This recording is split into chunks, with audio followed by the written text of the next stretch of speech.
पानी गीला क्यों होता है?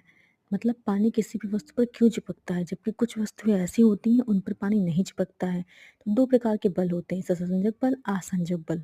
एक ही पदार्थ के विभिन्न कणों कणों के बीच लगने वाले बल को ससंजक बल कहते हैं, जबकि अलग-अलग पदार्थों के अलग-अलग अणुओं के बीच लगने वाले बल को आसंजक बल कहते हैं। ससंजक बल के कारण वस्तुएँ आपस में चिपकती नहीं हैं और आसंजक बल के कारण वस्तुएँ आपस में चिपक जाती हैं। जैसे एक पदार्थ है और 2 अलग-अलग पदार्थों के 2 अलग-अलग कणों के बीच जब आसंजक बल बहुत ज़्यादा लगेगा, तो वो आपस में चिपकने की कोशिश करेंगे। इसके विपरीत जब एक ही पदार्थ के अंतर्गत वो आपस में ही अणु एक-दूसरे से आकर्षित होते रहेंगे, तो वो कम आकर्षण बल लगाएँगे, अर्थात दूसरे वस्तु को कम खींचेंगे। इसी के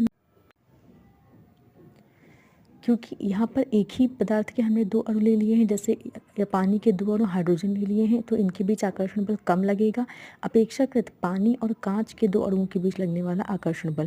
क्योंकि पानी और काँच के बीच आकर्षण बल अधिक होगा, तो ये आपस में चिपक जाते हैं, अर्थात पानी काँच को गीला कर देता है। ठीक?